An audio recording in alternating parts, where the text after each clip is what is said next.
I'm going to let me teach you real quick how stupid the T-step is. I'm going to teach you real quick. Now, Bucky, you're going to help me. Okay. We're going to walk backwards, then we're going to walk forward. Let's walk backwards. Okay, we're walking backwards. Now let's stop and walk forward. Why didn't you T-step? Why didn't you T-step? Okay, let me show you how stupid that is. That's his way to break to the ball. This ain't about names. This about you proving that he is the greatest without telling me what they said, and he's a lockdown corner, and he locked down the field, and he didn't have a safety in the middle. This big deuce here. Yeah. Don't come in talking about how good somebody was without showing the numbers and the facts. Because I was in this too, because I noticed he didn't have no playoff touchdowns, and I got 4 of them. I got the record. Real man, you coming, I'm the man your son won't say you better than time. And he a junior. Let's be real, man. You coming, I'm the wrong one. Career interceptions, 2 Super Bowls. Ever say Asante Samuel and Deion Sanders in the same breath. You were fabulous. That's the greatest corner to ever put on pads and a helmet. I'm going to walk backwards. Yep. Then I'm going to walk forward. Who does that? What fool does that? What idiot does that? Hey, if I was That's what I miss about the combine. man, I would do it like the combine. best. That's right. Do it like the best does it. If one of my players do that, I'm ripping his face mask off. And the rest of the game without a face mask. Deion Sanders, Shannon Sharpe, Mr. Shannon Sharpe. Y'all think I'm just supposed to sit here and believe that Deion Sanders, AKA Primetime, is the greatest corner to ever live, and basically no one could ever be better than him? That's basically what y'all want me to believe, that he's the greatest corner to ever live, and nobody shows proof of anything in the past, in the history, his stats. You could show some highlights of what he did and it looks pretty and whatnot. Yeah, I give him that. But y'all want me to believe he's the greatest player to ever live and the greatest cornerback to ever live, and nobody can ever be better than him? The lockdown, where you think this term came from? Where you think that term came? Ocho, do you realize where that term came from? Yeah. The cover corner, the shutdown corner, the cover one side of the field. When he took sometimes people like, when I say time locked it down, there was no safety in the hole. So if you ran the post, go back and look when he picked it on Rocket Ismail. Play him that way. Downfield, if you play him that way. Pretty much, you can watch this play here, how Deion Sanders intercept this ball. He's a track hawk, man. He covers this guy down. He doesn't have to jump the route. He's really staying 1 and 2 with the guy. He's not doing the T-step, none of that. It's natural born gifted abilities that can't really be taught. No offense to Asante Samuel, but look at these highlights. You cannot tell me that this man hasn't revolutionized the game. Hey, what's good, YouTube family? This is DJ Bless One, the best one. There's been a lot of back and forth between Asante Samuels and Deion Sanders and Shannon Sharpe and Ocho. We're going to break this down. I want you guys to be part of it. I'm going to give my opinion. Who's the better cornerback? Let's look at it. Hit the like button, subscribe, and share this video. Let's go. I see the jealousy and hate. I see the jealousy and hate. But that shit ain't gon' be straight. Hold up, bitch. I see the jealousy and hate, but I got shit up on my sleeve. I see the jealousy and hate. Let's have this conversation, man. Asante Samuels, Deion Sanders. Who's the GOAT? Who's the greatest? Let's get this out the way. Asante Samuels is from my neighborhood. We love what he did for the city of Broward County. I love what he did with the high school of Board Anderson. His son, Asante Jr., went to St. Thomas Actual High School, which my mom and dad live right behind that high school. We've seen phenomenal players leave St. Thomas Actual High Schools. Asante Samuels is cemented. I love you, bro. But let's be serious, man. You're too close to the generation of Deion Sanders to keep trying to compare yourself well, there's nothing wrong comparing, but to try to say you outdid Deion and you're the better player. Now, if you're going off the generation of these players, you're the Deion Sanders of this gen. I'm not gonna even disrespect Deion like that. You're a tremendous athlete. You're a great cornerback. you can compare yourself amongst these new guys. But Deion was more than just this player, bro.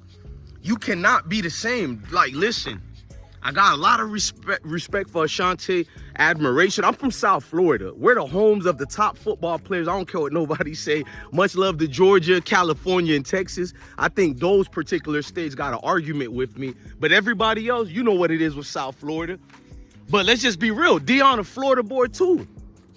Deion hasn't been passed up yet as what he did to the game of football. It's bigger than football. It's deeper than football. And that's what Asante don't understand.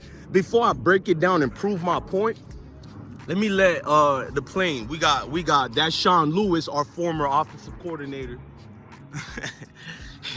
That dude failed at San Diego State and got the nerve to say Deion did him wrong. But anyways, let's go back to Asante and Deion. This is like when people try to compare LeBron James to Michael Jordan.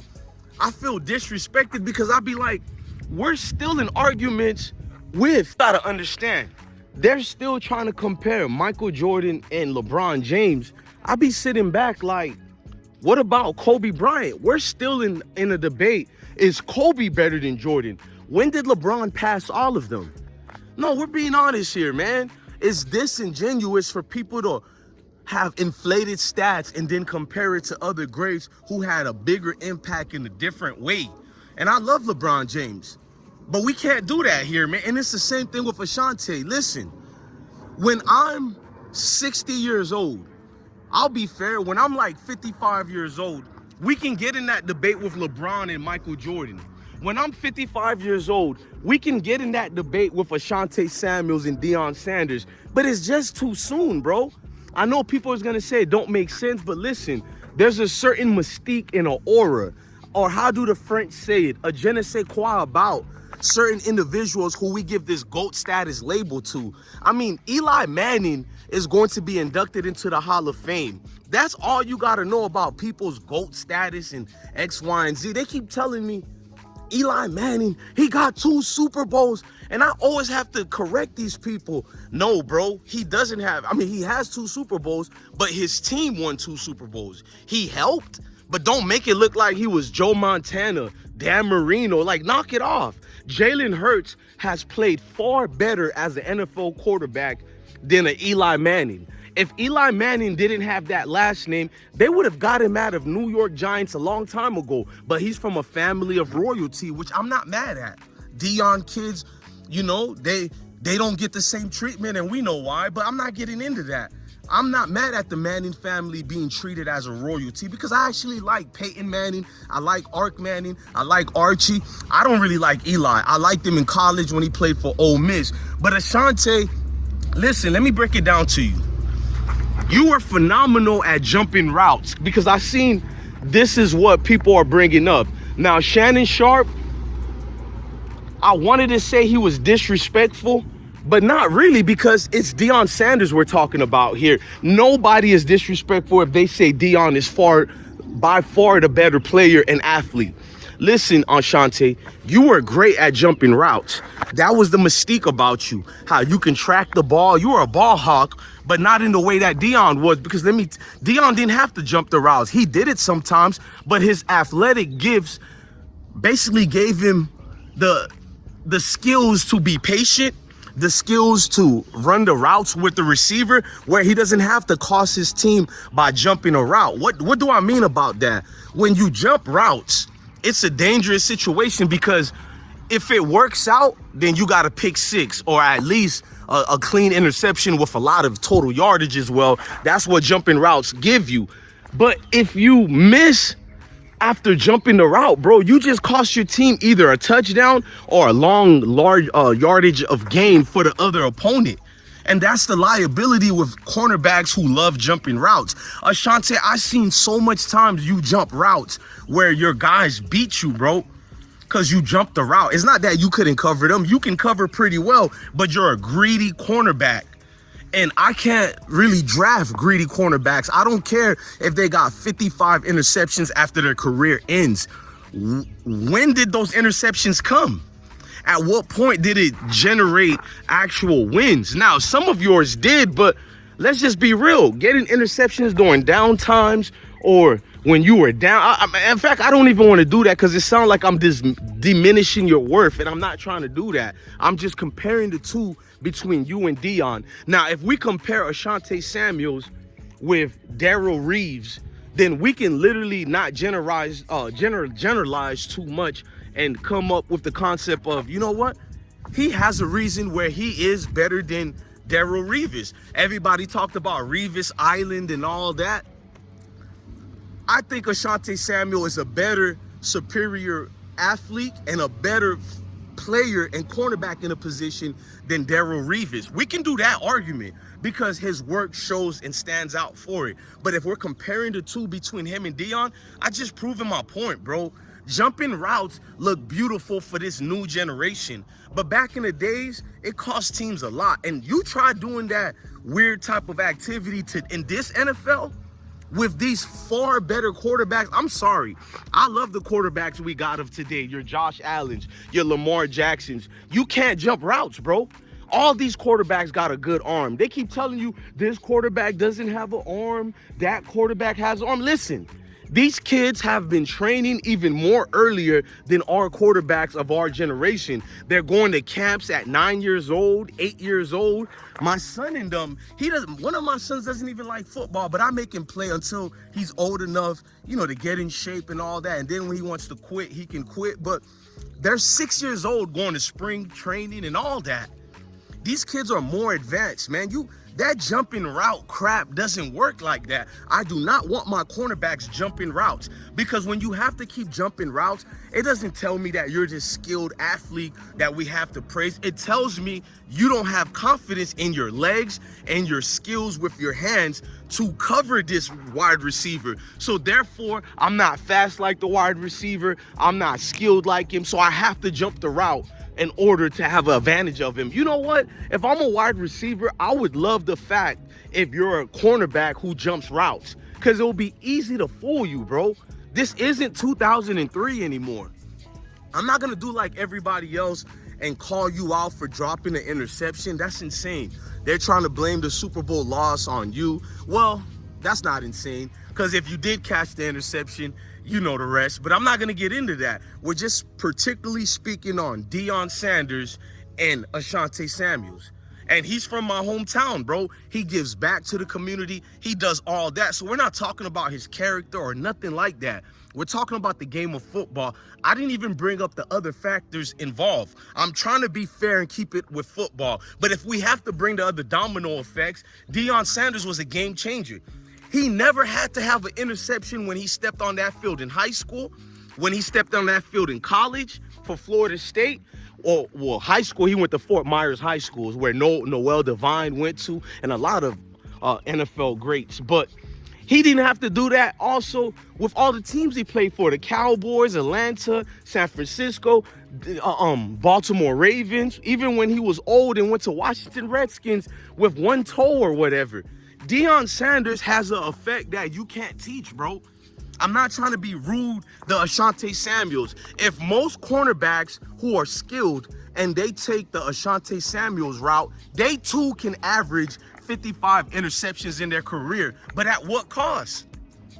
It's a gamble to jump routes. I'm not going to argue with anybody. It has always been a gamble to jump routes. No ifs and buts about it, bro. Jumping routes is selfish sometimes, depending on what position your team's in. I've seen so much times Asante Samuel jump routes, and the miscues that it cost the team was too much. It was damning, bro. And it's evident how I'm correct, because most people are looking at it as flat out disrespect to say you're better than Deion. And I want somebody in the comment sections to let me know, how did this disrespect happen? It's one thing to feel good about yourself, but it's another thing to be on a mission to say you're the better player because of stats. If that's the case, there's a lot of players who will be better than a lot of NFL greats, NBA greats, MLB greats, NHL greats, golf greats, PGA, whatever. It's a lot of people with juked up stats that looks good, but we all watch them play. It's called the eye skill. We all watch these players play, bro, and we're not someone who don't understand the game. Now, if I'm a casual, it would make sense. I'm hated. Now, you're going to see people who are saying, oh, you're a Deion Sanders supporter. I'm a Asante Samuel supporter too. But you brought this point of this debate. Let's have it. Deion Sanders has been exceptional as an athlete, but also how he changed the game. Once again, he put fear in the quarterback's heart. He was the one who really utilized that system of scaring off quarterbacks from making certain throws. I'm pretty sure there were certain times where a receiver could have easily had a 30-yard gain on Deion Sanders. Let me say hi to my cat, Sebastian. There was plenty of times Deion Sanders could have get burnt or get done dirty. But because of the fear he put in the quarterback didn't want to throw the ball towards his man because Deion Sanders is on that side of the field. That's when you're dangerous, bro. When the coach, not even the head coach, the defensive coordinators and assistant coaches are going crazy. Where's Deion? I mean, not defensive, but the offensive coordinators, I mean. They're like, where's Deion? Where's Deion? And you can tell that in the microphones in the helmet, they changed it, bro. They changed the play. They'll make the quarterback call an audible or the quarterback by himself, such as Peyton Manning. You know how much times I witnessed Peyton Manning, and this is when Peyton Manning was young Peyton Manning, and Deion was already almost over the hill and still had an effect to cause quarterbacks like Peyton Manning to, not do the obvious and throw the ball to Deion and get a Pac-Man situation. You know what I'm saying? Pac-Man Jones was the other cornerback who scared quarterbacks like that. And maybe Asante and Darrelle Revis, but it was always Pac-Man Jones and Deion Sanders to me who had the gift of just making a quarterback never throwing it their way. So you might see the stats for Deion Sanders or even a Pac-Man Jones, and the stats might show one tackle and nothing else. But you didn't look at the impact on the field. We can't just go off stats alone every time. Because if we go off stats and rings, then, 2 Super Bowls I got, then Eli Manning is the greatest Hall of Famer in a long time, which we know that's not the case. So I love Asante Samuels, but give me a break, man. Like, we're not going to do that, bro. In the next 15 to 30 years between that time frame, maybe the newer generation can look at the schematics of things and go, wow, Asante was the greatest of all time. But right now, the impact, what impact came with that, man? We got to stop doing this sometimes, man. Look, y'all let me know how y'all feel in the comment sections. Am I wrong? Let me know, man. I'm DJ Bless One, the best one. Love your family, love your kids, and stay blessed.